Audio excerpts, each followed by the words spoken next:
साथ ही बेरमो से कांग्रेस प्रत्याशी अनूप सिंह ने दावा किया कि उनके पिता राजेंद्र सिंह के पिछले 50 सालों के काम का जनता इनाम देगी।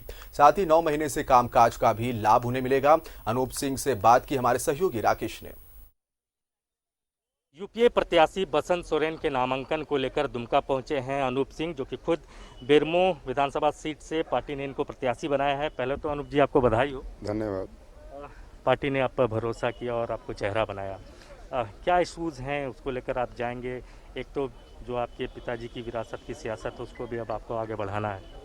देखिए, इश्यूज़ तो बहुत सारे हैं जिनको मेरे पिता पूरा करना चाहते थे, लेकिन भगवान को ये मुमकिन नहीं था कि वो हमारे बीच में रहे हैं।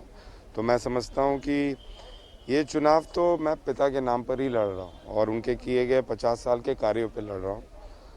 आने वाले समय में अगर जनता मुझे मौका देती है तो 4 साल मैं अपने कर्म और अपने काम पर लड़ने का, 4 साल के बाद जो चुनाव होगा उसमें काम करूँगा। लेकिन ये चुनाव निश्चित तौर पर जो मेरे पिता ने विरासत बनाया है, परिवार बनाया है और जिस तरीके से मेरे पिता ने सेवा किया है बेरमो की जनता का, 6 बार के विधायक चुने गए और यहाँ पे तो आपने देखा कि मुख्यमंत्री होके भी लोग नहीं जीत पाते हैं अगला चुनाव, लेकिन मेरे पिता 6 बार चुने गए। तो ये काफ़ी ज़्यादा प्रेम और विश्वास बेरमो की जनता के लोगों का मेरे परिवार पर दिखता है और निश्चित तौर पर ये जो विश्वास है और मेरे पिता का जो नाम है उसको जीवित रखने का चुनौती जो मेरे पास है उसे मैं पूरा करने का कोशिश करूँगा। एक तो जो स्वर्गीय राजेंद्र सिंह ने जो काम किया और जो उनका बेरमो को लेकर जो प्रेम रहा, आप चूँकि सरकार में भी हैं, 9 महीने आपके सरकार के हो गए हैं, क्या सरकार के कामकाज का भी इस चुनाव में आपको लाभ मिलेगा? जी, निश्चित तौर पर मिलेगा, क्योंकि जिस तरीके से आप देखें कि हेमंत सोरेन सरकार को जिस तरीके से फंड क्राइसिस का सामना करना पड़ा, जब हमारी सरकार बनी तो कोषांग पूरा खाली हो चुका था। उसके बाद भी आदरणीय मुख्यमंत्री जी ने अपने सूझबूझ से जनता के ऊपर दबाव नहीं डालते हुए जिस तरीके से कोरोना काल में जनता की सेवा करने का काम किया, प्रवासी मजदूरों को लाने का काम किया और अब जब कोरोना का संकट हटते जा रहा है और जिस तरीके से कैबिनेट फैसला ले रही है, आप देखिए कृषि में किसान का कर्ज माफ़ी का बात करें या फिर बिजली में 100 यूनिट फ्री करने की बात करें, तो निश्चित तौर पर स्थानीयता को जो इन्होंने एक सम्मान देने का काम किया है और आने वाले टेंडर्स में और जो काम होने वाले हैं उसमें जो स्थानीयता की भागीदारी सुनिश्चित करने की काम की है। इसका मुझे लगता है कि काफ़ी फ़ायदा होगा और हेमंत सोरेन जी के नेतृत्व में दोनों सीट लड़ा जा रहा है। निश्चित तौर पर ये दोनों सीट महागठबंधन को मिलेगी, ये मेरा विश्वास है और मैं समझता हूं कि दोनों ही सीट अपने आप में परिवार पर विश्वास करके लोग वोट डालने का काम करेंगे।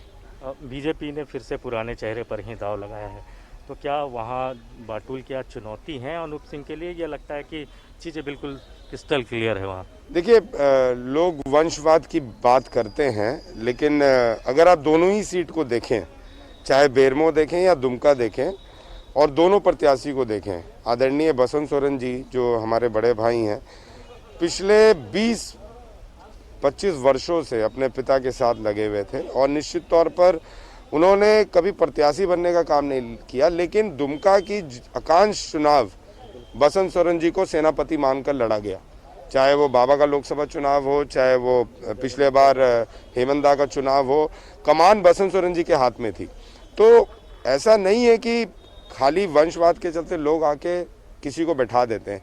लोगों के बीच में जो काम करता है उसे लोग चुनने का काम करते हैं और यही शायद बेरमो में भी है। पिछले 15 वर्षों से मैं अपने पिता के साथ था।